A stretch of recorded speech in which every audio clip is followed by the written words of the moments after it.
Democrat governor was defying federal law. So I would hope that J.B. Pritzker would care as much about our security and the citizens of Chicago as he does about hating Trump.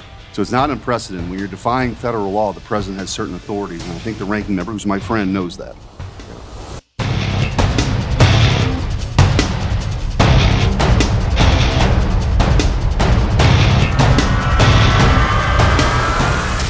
If we don't tone down our rhetoric and all involved do the same, we're never going to end the spiral of hate that is taking part in American politics. To come before the committee as you have, Senator, and to say that the violence, political violence, is all on one side, as you said, BS, I disagree with you. Well, since you asked, we're going to have a report, and I asked Attorney General Bondi to take a look at that.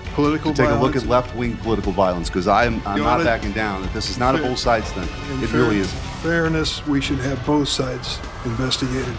There should be political violence, no political violence. I would agree with that, but let's not lie about what's happening.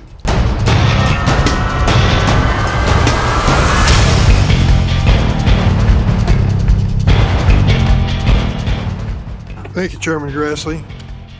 This week in my home state of Illinois, President Trump deployed the Texas National Guard over the objection of our governor. To my Republican colleagues, how would you react if a Democratic president deployed the National Guard from any state into your state over the objections of your governor? Imagine masked Border Patrol agents in military tactical gear marching through your state's largest city. As a top Border Patrol official bragged, the agents were arresting people based on, quote, how they look. Imagine if federal agents rappelled from Black Hawk helicopters to swarm an apartment building in your state, breaking down doors, yanking people out of bed, zip tying and detaining U.S. citizens, your constituents, including children for ours, including American citizens. Imagine if federal agents pointed an assault rifle at one of your constituents, simply taking a picture. If they fired pepper balls at a minister who was praying on the street and a reporter who was simply driving past a protest site doing her job. Imagine if they tear gassed not just peaceful protesters in your community, but local law enforcement. This is the reality in my home state of Illinois at this moment. I don't believe a single one of us finds it tolerable to consider the conduct of this administration toward my state. Let me be clear. What's happening in my state of Illinois is unprecedented, unnecessary, and an unlawful abuse of power that should offend all of us. Oh, there goes that Democratic senator again. He must hate Donald Trump. Well, I can tell you there was a press conference before the National Guard arrived, called by the business leaders in my state, condemning the delegation of the Guard to Illinois. In deploying the National Guard to my state, President Trump has disregarded our Constitution's system of federalism embodied in the 10th Amendment, which reserves powers to the state that are not expressly delegated to the federal government. That used to be a common question from the Republican side. Now, radio silence. Chicago does not need, quote, be saved, as Kash Patel claimed in a tweet yesterday. We need the federal government to stop engaging in political theater and baselessly, recklessly escalating a situation in Illinois. Don't take it just from me.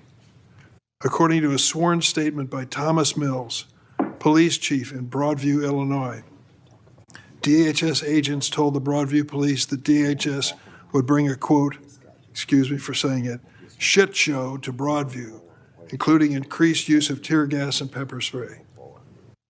Chief Mills said, quote, over the course of my career in law enforcement, the way in which federal agents have indiscriminately used chemical agents in Broadview is unlike anything I've seen before. This committee claims to support the police. Where is our concern for police officers in my state who are being tear gassed and prevented from protecting the communities they serve?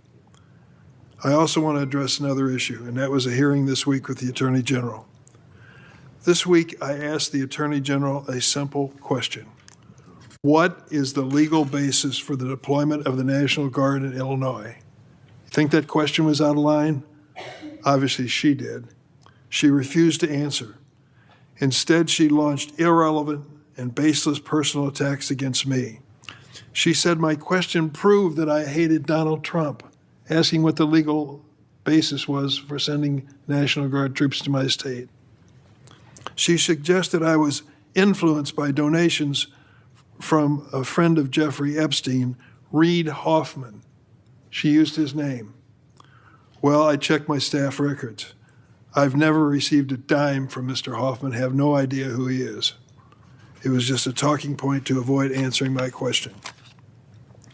The Attorney General's stonewalling in response to the most basic oversight questions was not limited to me. Instead of answers, she responded to legitimate questions with prepared attacks and smears on other Democratic senators. None of my Republican colleagues would ever accept such contempt from a Democratic administration. As I said then and say again, I've been a member of this committee for more than 20 years. Never have I encountered a witness from any other administration, Democrat or Republican, responding to legitimate questions from these types of personal attacks. This administration is trampling over the separation of powers. Do we hear anything from the other side of the dais? We cannot allow the disrespect the Attorney General has shown for this committee's constitutional oversight authority to continue. Let me say on a personal note, too, it was my honor to be the chairman of this committee for 4 years. I tried to be fair. There were a couple times when things broke down. The 2-hour rule was imposed in situations that I thought was unfair. We have never done that to you, but it was done to me several times. I tried to work things out and be fair. And let me tell you how I ran the clock, and I really say to the newer members of the committee, I hope you'll hear me when I say this. The 5-minute standard is a good one, and the chairman, Grassley, is trying to impose it as I did too. My standard approach was to give people 5 minutes, tap the gavel, and at 6 minutes, vocally interrupt them. That was the way I worked at 6 minutes. And if they were in the middle of a question, I let them finish. That's not unreasonable. In fact, I think it's fair. I hope you'll consider the same standard when you preside. Chairman Grassley, I urge you to work with us to press this administration to provide substantive answers to our legitimate oversight questions. Otherwise, why are we here? I did that for you and your Republican colleagues when I was chair, and I hope you'll do the same. Mr. Chairman. Let me explain something before. We're going to lose a quorum at 11:05. I've worked with the Democrats that they will give their speeches afterwards. And they've accommodated me so we can get as many of these nominees out as possible. Now, if people want to speak about the nominees, I suppose we should do that, but I hope other things will let go. Mr. Chairman. I just want to correct the record real quickly. The ranking member mentioned that this is unprecedented. It's not. Actually, President Eisenhower sent the 104th Airborne and National Guard in to make sure black kids could go to school with white kids in Arkansas when another Democrat governor was defying federal law.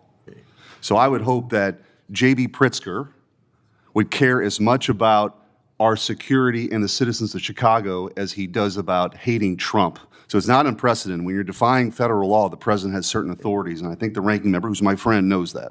Yeah. Let me just say that I think if we don't tone down our rhetoric and all involved do the same, we're never going to end this spiral of hate that is taking part in American politics.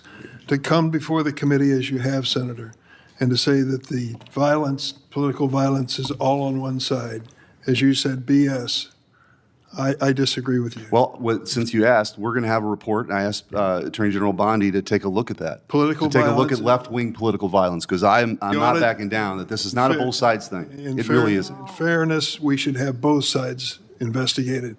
There should be political violence, no political violence. I would agree with that, but let's not lie about what's happening. Okay.